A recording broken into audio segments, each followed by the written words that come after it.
So, ang next po na topic natin, ito ay difference in saving differences in savings in the bank versus savings in the insurance companies. Hindi po dahil nandito tayo sa insurance company ay i-ano lang natin ang good side ng insurance company. Hindi po ganoon, ano. So at least ang mga kababayan natin or yung mga nakikinig, makikita nila ano nga ba ang difference sa pag-save sa bangko at pag-save sa insurance. So may pros and cons ang dalawa, no. Okay, so in South Korea, there are several key differences between saving a traditional in a traditional bank account and savings through an insurance-based savings products. Here are some comparisons para po maintindihan natin. One, interest rate and returns. Okay. Bank savings, typically interest rate on savings account in banks are quite low, reflecting the general economic environment of low interest, while there are other options like fixed deposits that offer slightly higher rates. The returns are generally modest. Okay, so ang interest rate po kasi sa general bank savings account sa mga bangko is mababa. Now, insurance-based savings plans often offer higher potential returns. So, normally kasi sa insurance, mataas ang returns niya. Mataas ang ibabalik sa iyo as they are structured as investment-linked product. Kasi yung pera mo kasi sa insurance, ini-invest nila. So, yung kita, ibinabalik sa iyo as yung kita doon maliban sa kinuha ng company na kita nila, and then yung other parts ay ibabalik sa iyo as return doon sa savings mo. The insurance company invests the premiums which can result in a higher yield than traditional savings, though with some level of risk depending on the specific product. So, ito, sabi niya, with some level of risk, no? So, dito kasi sa South Korea, merong batas ng government na pag nag-save ka sa insurance, halimbawa, yung insurance company na bankrupt, yung savings mo, meron yung minimum interest rate na protected ng gobyerno. So, ibig sabihin, bumaba man ang stocks kung saan nag-invest itong company na nalugi man sila sa stocks, guaranteed pa rin ang 2% something na interest nung pera mo. So, hindi ka pa rin, safe na safe ka. Sa mga kumukuha naman ng variable insurance, ang variable insurance, it has higher, it can bring you higher yield. But yung sa variable insurance kasi medyo mataas din ang risk kasi up and down ang stocks. So maaari na hindi ka kikita, pero maaari din na mataas ka kikita. Pero generally sa halimbawa sa life insurance o pension insurance, very safe ka doon. Hindi masyadong malaki ang kita, but at least a lot higher than sa savings sa bangko. So yan ang isang diferensya nito, no. So doon sa bangko, kung ano lang nilagay mo sa bank na na pera mo ay safe na 'yon, ano. In case lang na worst case scenario na mag-close ang bangko, ang government, they protect 50 million, 50 million ha, 50 million na deposit sa kahit saan bangko, no? At ganun din sa insurance. In case lang na nag-file ng bankruptcy na si insurance company, up to 50 million ng returns ng pera mo ay guaranteed ng government. Ngayon, pangalawa, tax benefits. Bank savings, interest earnings in regular bank savings account are typically subject to tax. So portion of your earnings is deducted. Totoo ito, no? So ang savings mo sa bangko, pag nag-earn ng income, natataksan 'yan. Natataksan ha yung earning ng yung earning ng pera mo sa bangko. While sa insurance savings, some insurance savings plans in Korea offer tax advantages. Actually, not some, almost karamihan lahat. No, so yung except siguro sa Silbi Bohom, yung the premiums paid on these plans are tax deductible, and the growth within the policy is often tax deferred or tax-free, 10 years tax-free. This allows more efficient growth, especially in the long term. Ano po bang ibig sabihin nitong 10-year tax-free? Kung naglalagay ka ng savings mo sa insurance sa loob ng 10 years, ano man ang kita ng insurance mo, na doble man ang ano mo, ang pera mo, halimbawa, naglagay ka ng say 1 million a month or mataas na yung 1 million. Kaya ng mga EPS yan, pero sa mga residente medyo mataas yan, no? Say 500 a month, nise-save mo sa insurance savings mo. After 10 years ka nagbabayad, syempre, pera mo, compounding earning na siya. So, halimbawa after 10 years, 10 years, after 10 years from 10 year, tapos kumita yung pera mo ng medyo malaki-laki at gusto mo nang kunin ang pera mo, walang tax yun. Basta more than ka 10 years na naghuhulog, walang tax yung insurance mo. So, makuha mo lahat-lahat, 100% makuha mo yung whole amount. Sa bangko naman, 10 years, 20 years, 30 years, 40 years mo man ilagay dyan, every centavo earning ng pera mo is may tax. Next, liquidity and access to funds. Dito, talo ang insurance savings sa bangko. Dahil bank savings accounts are highly liquid, meaning you can withdraw funds at any time without penalties. This makes the ideal for emergency funds or short-term goals. Ito kasi, kaya tayo nag-advocate ng emergency fund. Let's create our emergency funds. Hindi mo kailangan sabihin na, oh, may 10 million ako, ito na ilagay ko sa emergency fund ko. You can start small. Kung wala ka masyadong malaking budget, you can even start 50,000 won kung gusto mo. Kung masyadong maliit ang income mo, 50,000 o 100,000. Generally, ang maganda dyan is 200,000 a month. So, 200,000 a month times 1 year. So, nasa magkano na? So, i-times natin. 200,000 a month times 12 months, 2.4, hindi po ba? O di kung ilang taon ka, halimbawa 3 years ka. 3 years ka naghuhulog, 7 million na yun, ano? So, yung 7 million, at least anytime na kailangan mo, nandyan yan. Pero wag mong empty. That's why it's emergency fund. So, sa mga short-term goals and emergency fund, sa bangko talaga natin sila i-address kasi kailangan, no?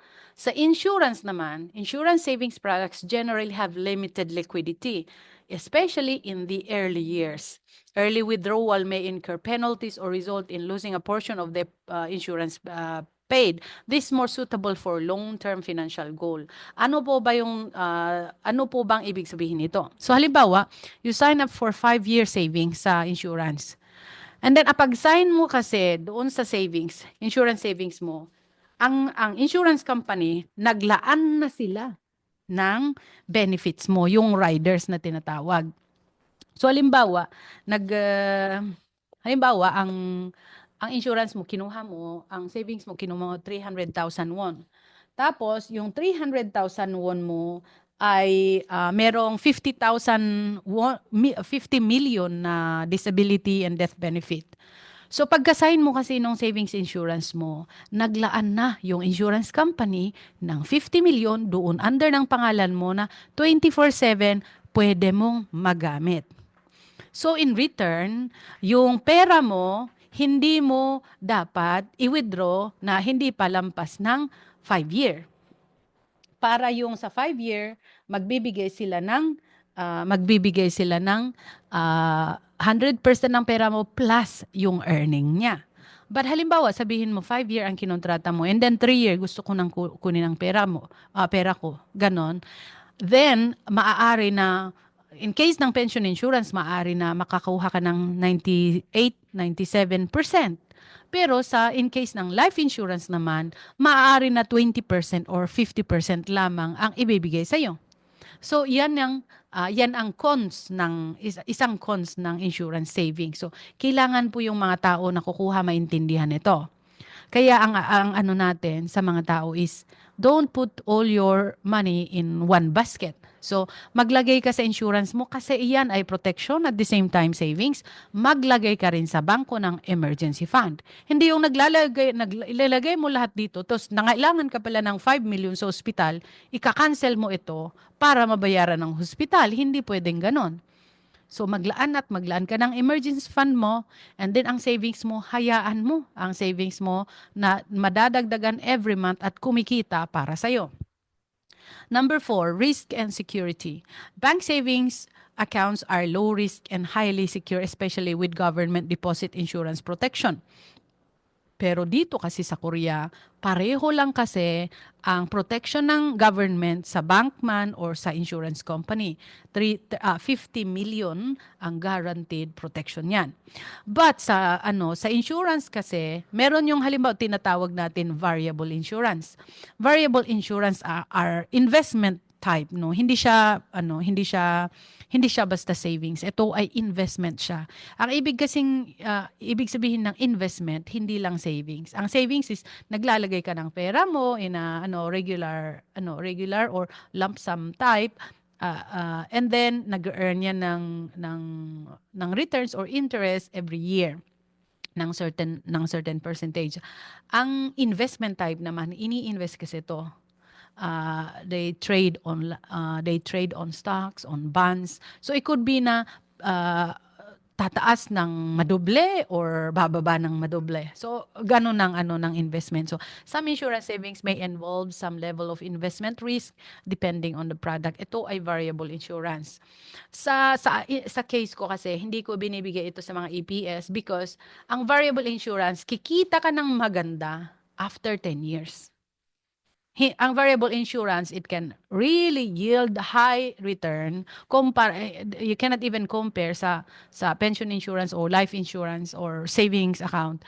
It can give you really high returns, but it should be more than 10 years. So iyan po ang difference ng dalawa. Sa bangko is very low risk, highly secure. Anytime na kunin mo ang pera mo, 100% na makuha mo. Ganun po siya, no? And then sa Pilipinas kasi, ito hindi ko alam kung may government guarantee sa mga deposit natin sa bangko o sa insurance sa Pilipinas. I don't know. But dito sa Korea, 50 million. Ibig sabihin, kung 100 million ang nandun na pera mo sa bangko at mag-close si bangko, ibig sabihin 50 million lang ang babayaran ng gobyerno sa iyo. Sa insurance savings naman, ano kasi to may option ka. Paano naman kung ang returnable ko sa savings ko sa insurance is 100 million, 50 million lang naman ang guaranteed guarantee ng government. So hindi ko makukuha the rest ng returns ng aking pera. Ang insurance naman dito sa Korea, ang process niyan is if that company, yung company mo, halimbawa ang insurance A, ang company mo, nag-close down, nag-file ng bankruptcy.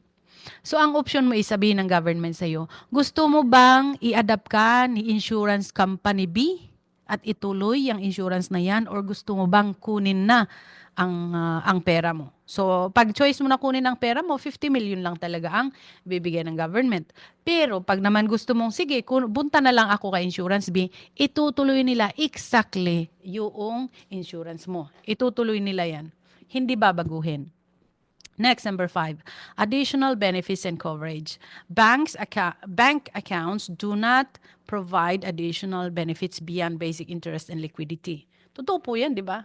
Kung ano lang talaga ang nilagay mo sa bangko, yun lang makukuha mo in case lang na, ilan makukuha ng family in case lang na may mangyari sa'yo. Insurance savings. Insurance-based savings often come with pension or insurance or life insurance coverage, critical riders o death and disability benefit. So, ibig sabihin, nag-save ka sa insurance company, 300,000. Tapos na-aksidente ka bukas, na-disable ka, ang disability benefit na nandun sa kontrata mo is 40 o 50 million, makukuha mo yung 50 million kahit 300 lamang ang na-save mo. Sa bangko, the same. Nag-open ka ng savings account sa bangko, 300,000 ang pera mo, ang nilagay mo. And then, na-aksidente ka. Ganon din, disability. May makukuha ka ba? Wala. Kung ano ang nandun, yun na yun. So, ito ay another difference ng dalawa. But I'm not saying bank is bad. Hindi Sabi ko nga, ang emergency fund and short-term goals, halimbawa 1 year lang gusto mo lang mag-ipon sa isang taon, better na punta ka sa bangko kasi 100% makukuha mo. Huwag sa insurance mag-save. Ang insurance dito sa Korea, at least 5 years ha. 5 years ang hantay mo para mag 100% ang pera mo. Depende rin kung 50,000 o 100,000 lang sinisave mo, it means longer year din na it takes time na mag-earn ng interest para 100% o more than plus ang interest niya na ibabalik sa iyo. So, kung medyo mataas-taas, halimbawa mga 5, kasi maraming kumuha po sa akin ng savings insurance ah, sa Samsung din, dati ang binibigay ko, no? So, maraming kumuha 500, 800, 1 million. Maraming kumuha ng 1 million a month na savings. So, kahit hindi nila tinapos ang 5 year, nung kunin nila ang pera nila ng 3 year, 100% or more ang nakuha nila. Dahil malaki-laki kasi yung monthly niya. Okay, next. So, this additional coverage provides financial protection and security to the policyholders' family in case of unexpected events, making them more comprehensive than savings. Next, discipline and structure savings. With bank savings, you have flexibility but less structure. So, discipline savings relies entirely on your own habits. Kung ikaw ay very disciplined na tao, pwede yan. Sa bangko, sige, monthly ka naglalagay. But, so doon sa hindi pa nakadevelop ng habits of savings, ang kagandahan ng insurance savings plan often require regular premium payments, encouraging a structured approach to savings. This can be helpful for those who want to ensure they're consistently setting aside funds for the future. So, ibig sabihin, sa insurance po kasi, napipilitan ka na maglagay buwan-buwan. So, pag medyo low ang income mo, parang ito yung yung thorn sa puwet na, hey, get out, go, move, magtrabaho ka kasi may babayaran kang insurance sa susunod na buwan. So, it encourages you to get out of your comfort zone. Kasi minsan, ang comfort zone, nagiging sakit yan, no? Sa ayaw mo nang mag-move kasi comfortable ka na dyan. Kung magkuha ng insurance mo, may dagdag babayaran ako every month. So, I really have to work a little more. So, it helps you to develop your habit. It really, napakaganda ito sa mga, sa mga naging comfortable na sila sa kung saan sila naroroon. Ay, di bale na, basta may 2 million, ay wala akong insurance, walang savings, okay lang. So, ito nakakatulong sa inyo to move para to move a little bit faster or a little bit more active. Ganun po yung naitulong para ma-develop ang habit natin of paying, habit natin of savings every month. Okay, next, long-term commitment. Ganito ha. No long-term commitment is needed and when you open or close accounts or make withdrawals freely on bank savings. So, syempre naman, kung may pera ka lang, doon ka lang maglalagay. Kung wala. Nailagay mo, okay na yun. But insurance savings products generally involve long-term commitment. So, often 10 years. Actually, sa Korea, 5 years. Sa Pilipinas naman, mostly 10, 15, 20 years. Generally, sa Pilipinas, 20 years. Pero sa Korea, merong mga 5 years, 10 years, even may 3 years. But ang 3 years kasi hindi gaano yan binibigay unless na ang monthly savings mo ay malalaki. So, halimbawa, 1 million o 2 million a month, pwedeng ibibigay sa iyo. But then, 5 year, normally 5 year, 10 year na these days sa Korea. Pag ang penalties kasi na sinasabi, ito yung consequences. So, hindi actually consequences. Hindi actually ito matatawag na penalties. Hindi ka ma-penalty pag ikaw ay kunin mo ang savings mo. But then, ang sabi ko nga, pag earlier, consequences. Pag earlier mo kunin ang pera mo, maaari na hindi mo makuha lahat. So, they're more suitable for long-term goals like retirement or children education to their structured growth over time. So, ganun po yung sa long-term commitment. So, mas manalo dito ang bangko kasi free ka nga eh. Hindi mo kailangan malakin na mag-save sa loob ng 5 years.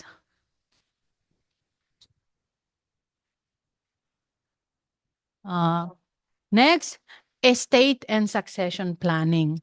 In case of the account holder's death, pag namatay yung may-ari ng insurance, bank savings go through a legal probate process before being transferred to their heirs.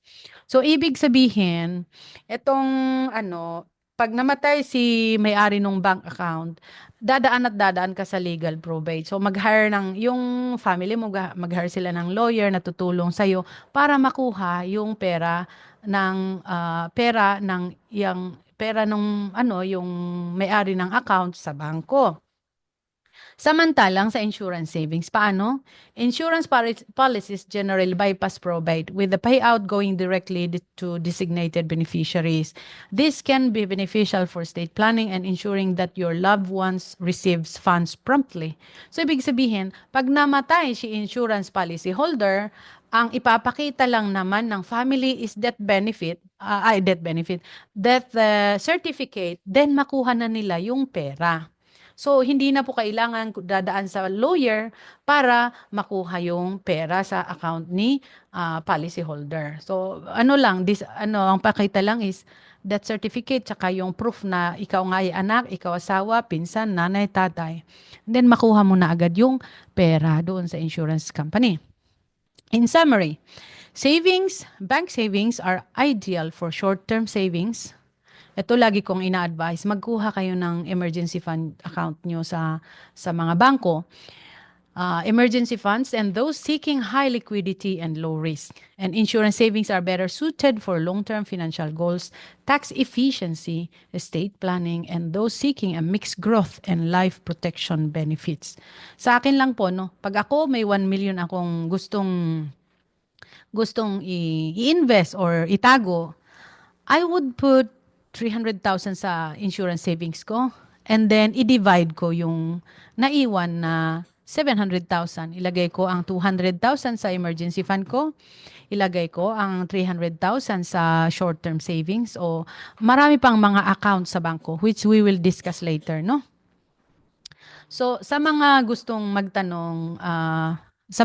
magtanong, just PM me at saka we are building our team which is every city magkaroon na po ng counselor who will directly help you para pag hindi nyo ako ma-reach, ay pwede nyo po silang i-contact, pwede po silang makatulong sa inyo. At paalala lang po sa mga kumuha ng insurance nila, savings man or health, you have to let your family know kasi hindi po natin alam ang buhay. So, buhay ka ngayon, pwedeng hindi ka na buhay bukas. So, every minute of your life ay nasa risk. Hindi natin hawak ang buhay natin. Oh, may kapal lang ang may hawak niyan. So, but you have to let your family know, no, I have insurance in case kung ano man ang mangyari sa akin, please contact Ate Annette at makatulong siya na makuha niyo ang benefit ko. So, ganun po. We end here and sa susunod po na video, explain yung ibang part.